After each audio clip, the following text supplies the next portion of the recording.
أمر الله به أن يوصل ويخشون ربهم ويخافون سوء الحساب۔ ناظرین السلام علیکم ورحمۃ اللہ وبرکاتہ۔ ایک بار پھر میں آپ کے سامنے حقوق العباد کے موضوع کو لے کر کے حاضر ہوں۔ آج اس مجلس کے اندر میں جس بات کو بیان کرنا چاہتا ہوں وہ ہے رشتہ داروں کے حقوق۔ بندوں کے حقوق میں سے ایک حق رشتہ داروں کا ہے۔ رشتہ داروں کے حقوق کی اہمیت کیا ہے، اس کا درجہ کیا ہے، اور اگر ہم رشتہ داروں کے حقوق کی ادائیگی کرتے ہیں تو پھر اس کا بدلہ اور اس کا ثمرہ اور اس کا نتیجہ کیا سامنے آتا ہے، انشاءاللہ ہم یہ آپ کے سامنے ذکر کرنے کی کوشش کریں گے۔ تو رشتہ داروں کے حقوق کے تعلق سے، اس کی اہمیت کے تعلق سے اللہ رب العزت قرآن مجید کے اندر بیان فرماتا ہے وَاعْبُدُوا اللَّهَ وَلَا تُشْرِكُوا بِهِ شَيْئًا وَبِالْوَالِدَيْنِ إِحْسَانًا وَبِذِي الْقُرْبَى۔ اس آیت کریمہ کے اندر اللہ تعالی نے سب سے پہلے اپنی عبادت کرنے کا حکم دیا ہے، پھر شرک سے روکا ہے، پھر والدین کے ساتھ حسن سلوک کی تلقین کی ہے، اور قرابت داروں کے ساتھ حسن سلوک کرنے کی بات کہی ہے۔ اسی طرح اللہ تعالی نے ایک دوسری جگہ فرمایا وَآتِ ذَا الْقُرْبَى حَقَّهُ، قرابت داروں کو ان کا حق دے دو، یعنی تمہارے اوپر ان کے جو حقوق بنتے ہیں ان کی ادائیگی کی کوشش کرو۔ اسی طرح اللہ تعالیٰ فرماتا ہے ان اللہ یأمر بالعدل والإحسان وإیتاء ذی القربى، اللہ رب العزت حکم دے رہا ہے عدل کرنے کا، اسی طرح احسان کرنے کا، اور قرابت داروں کے حقوق کی ادائیگی کا۔ قرآن مجید کے اندر تقریباً 9 جگہوں پر علیحدہ طور پر قرابت داروں کے ساتھ حسن سلوک کرنے کی تاکید آئی ہے، اور اس کے علاوہ اور دیگر جگہوں پر اور دیگر حکموں کے ساتھ بھی اس کو شامل کیا گیا ہے۔ ناظرین، رشتہ داروں، قرابت داروں کے حقوق کی کیا اہمیت ہے، آئیے میں آپ کو بتلاؤں کہ حضرت ابوبکر صدیق رضی اللہ تعالی عنہ جو خلیفہ راشد ہیں اور اللہ کے رسول صلی اللہ علیہ وسلم کے یار غار رہے ہیں، ان کی بہت ساری فضیلتیں احادیث کی کتابوں کے اندر موجود ہیں، جن کے بارے میں اللہ کے رسول صلی اللہ علیہ وسلم نے یہ کہا ہے کہ میں ابو بکر کے احسان کا بدلہ نہیں چکا سکتا۔ وہ ابو بکر صدیق رضی اللہ تعالیٰ عنہ حضرت مستح جو ان کے خالہ زاد بھائی تھے اور فقراء مہاجرین میں سے تھے، ان کی وہ کفالت کرتے تھے۔ واقعے فک کے موقع پر جب حضرت عائشہ رضی اللہ تعالی عنہا پر تہمت تراشی کی گئی تو منافقوں کے ساتھ ساتھ حضرت مستح بھی اس کے اندر شامل ہو گئے اور نہیں سمجھ پائے، اور اس بات کو معاشرے کے اندر، سماج کے اندر ہوا دینے کی کوشش کرنے لگے۔ حضرت ابوبکر صدیق رضی اللہ تعالی عنہ کو جب یہ بات معلوم ہوئی تو ایک انسانی فطرت کے تقاضے کے مطابق ان کے دل کے اندر ملال پیدا ہوا، دکھ اور تکلیف پیدا ہوئی، اور سوچنے لگے کہ وہ آدمی جس کی کفالت میں کر رہا ہوں اور جو میرا اپنا قریبی ہے، خالہ زاد ہے، یہ ہماری بچی کے تعلق سے ایسی بات کہہ رہا ہے۔ اس تکلیف کی بنیاد پر انہوں نے یہ قسم کھا لی کہ آج کے بعد سے وہ مستح کی مدد نہیں کریں گے۔ یہ بات مقام صدیقیت کے بالکل خلاف تھی۔ اللہ رب العزت کو یہ عادت پسند نہیں آئی، فوراً قرآن مجید کی آیت کریمہ وَلَا يَأْتَلِ أُولِي الْفَضْلِ مِنْكُمْ وَالسَّعَةِ نازل فرمائی اللہ رب العزت نے کہ تم میں سے جو فضل والے ہیں، وسعت والے ہیں، وہ یہ قسم نہ کھا لیں کہ وہ قرابت داروں اور مسکینوں کو نہیں دیں گے، اور اللہ کے راستے میں جو مہاجرین ہیں ان کو نہیں دیں گے۔ وَلْيَعْفُوا وَلْيَصْفَحُوا، انہیں چاہیے کہ وہ معاف کر دیں، درگزر فرمائیں۔ الا تحبون ان یغفر اللہ لکم واللہ غفور الرحیم، کیا تم نہیں چاہتے ہو کہ اللہ تم کو بخش دے، اور اللہ بخشنے والا رحم کرنے والا ہے۔ جب یہ آیت کریمہ نازل ہوئی اور حضرت ابوبکر صدیق رضی اللہ تعالیٰ عنہ کو پتہ چلا، تو پھر انہوں نے اپنے قسم کو توڑ کر کے اور حضرت مستح کے ساتھ قرابت داری کا معاملہ ادا کرنا شروع کر دیا اور ان کی کفالت شروع کر دی۔ ناظرین، اس واقعے سے ہم اندازہ لگا سکتے ہیں کہ اسلام کے اندر رشتہ داروں اور قرابت داروں کے حقوق کی کیا اہمیت ہے، ان کا کیا مقام اور کیا مرتبہ ہے۔ آج بھی ہم مسلمانوں کو چاہیے کہ اس حق کو ادا کرنے کی کوشش کریں۔ ہمارے جتنے بھی قرابت دار ہیں، ہم پر ان کے جو حقوق بنتے ہیں حتی الامکان ہم انہیں پورا کرنے کی کوشش کریں۔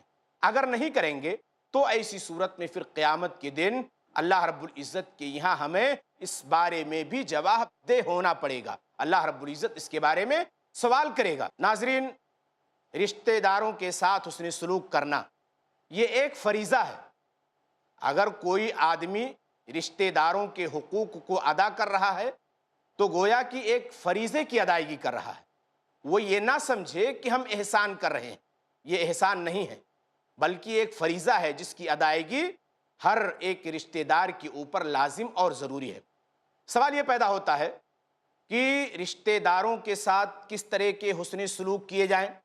اس کے بارے میں ہمیں جو تفصیل کتاب و سنت سے دریافت ہوتی ہے، معلوم ہوتی ہے، وہ یہ کہ ہر خاندان کے اصحاب حیثیت کو چاہیے کہ وہ اپنے خاندان کے ضرورت مندوں کی خاموشی کے ساتھ آبرومندانہ طریقے سے امداد کیا کریں۔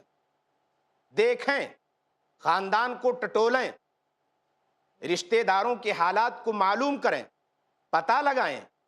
اگر اس میں کوئی غریب ہے، اس میں کوئی حاجت مند ہے، کوئی ضرورت مند ہے، تو اس کی ضرورت کو پوری کرنے کی کوشش کریں، اس کا امداد کریں۔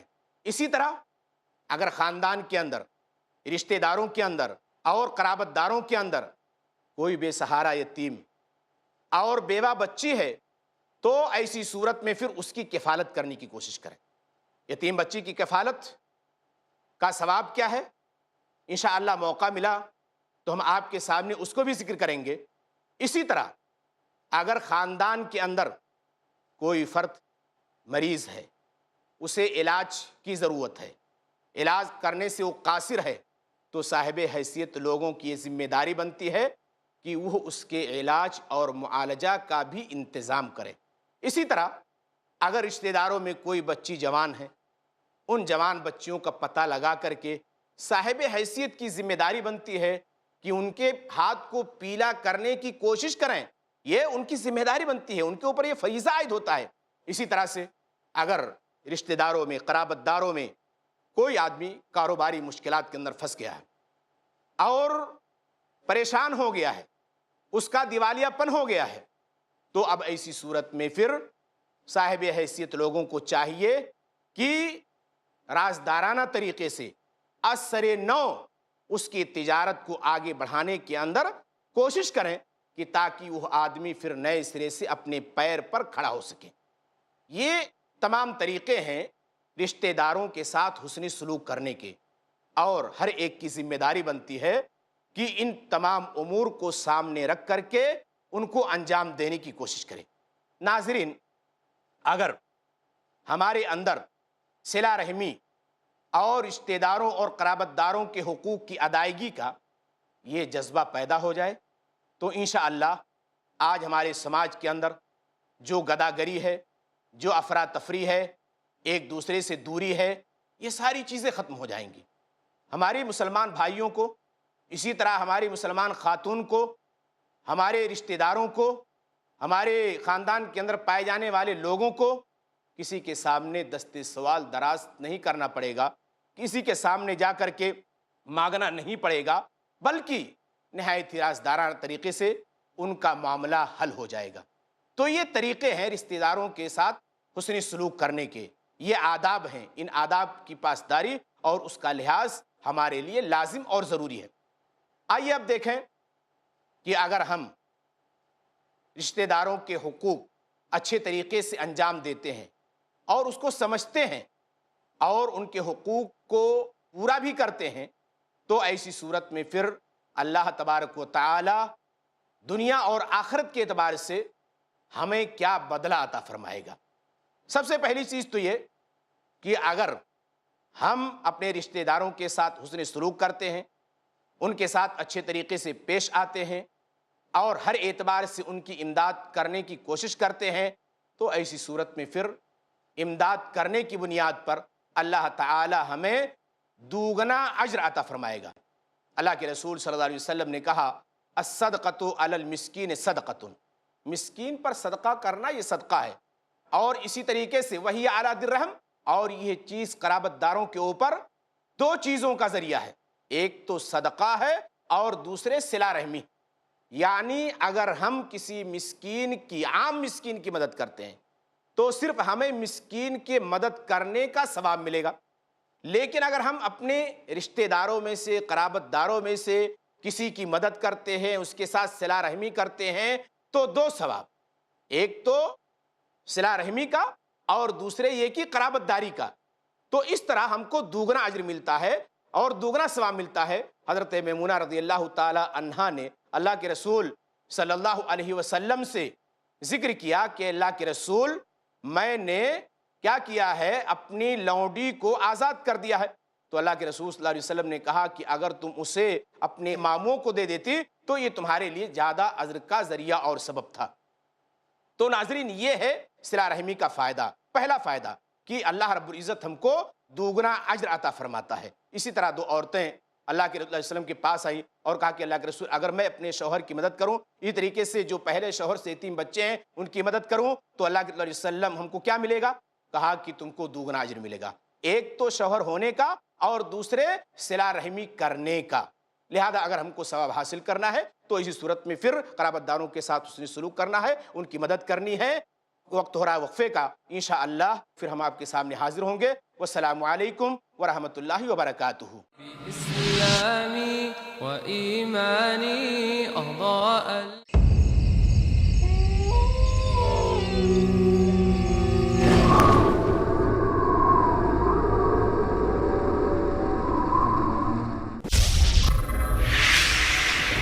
خوف، کیا سچ کیا جھوٹ، دیکھیے ان وسوسوں کا سماج پر اثر اور اس کا علاج ہر جمعہ رات 11:30 بجے صرف i+ ٹی وی پر، بہتر زندگی کے لیے۔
انسان کی زندگی میں تباہی مچانے والے، انسان کو دہکتی ہوئی آگ میں داخل کر دینے والے، انسان کو اللہ کی رحمت سے دور کر دینے والے، انسان کے دل کو زنگ آلود کر دینے والے وہ گناہ جنہیں معمولی سمجھا گیا ہے،